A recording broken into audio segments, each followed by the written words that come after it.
everybody please welcome to Bug Tussle, Governor Ann Richards!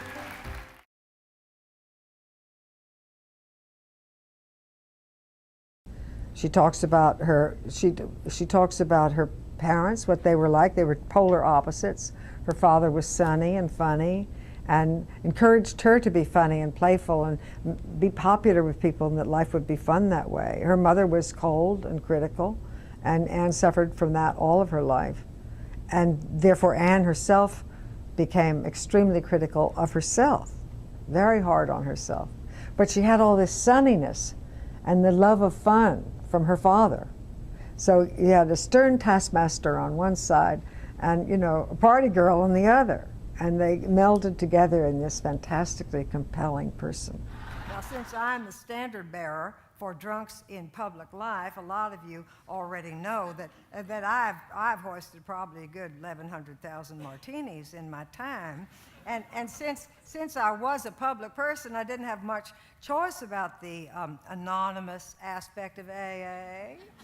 But no, that was okay, because I felt like I broke the barrier for politicians with an addiction in their past. And nowadays, hell, you can't even hardly get into a primary unless you've done time in rehab. I think she makes an extraordinary connection with people. She was a person, well, in later years, she was a person of enormous importance and power and influence. And anybody she talked to, she looked at and listened to the same way she did when she talked to the President of the United States. So people really felt perceived by her and listened to by her. She paid attention to them. And she liked that from the earliest days of her campaigning, traveling all over Texas. It was important for her to be available to the people of her state. And so she was, you know, maybe she's the aunt or the grandmother who was always absolutely would turn her attention to you if you needed her and you really had her care.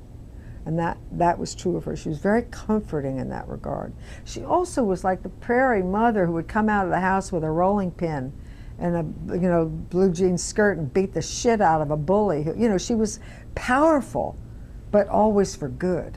Imagine if I were your mother-in-law. I could fix you. We were surprised by the broadness of the appeal. We were surprised by the young people, teenagers, and you know, 20-year-olds who didn't know Ann Richards, never even heard of her.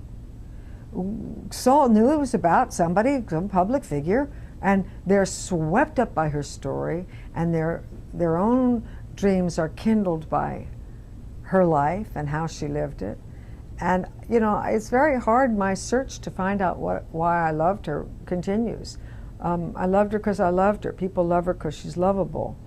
She's also a seriously complicated person who was very, very hard on people. And she didn't, you know, she wouldn't put up with anybody's bullshit. And I think we all want somebody to care about us who won't put up with any of our crap, and who will demand the best of us. Look, if you have a grandmother or an aunt who says, I think you can do better than this, it might hurt when they say that, but you have to love them for caring enough about you to want you to lift yourself up.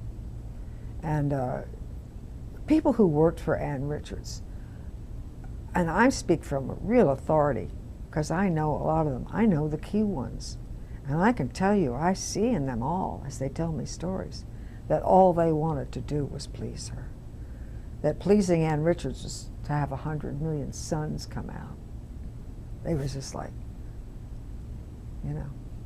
And if you didn't please her, you wanted to work harder.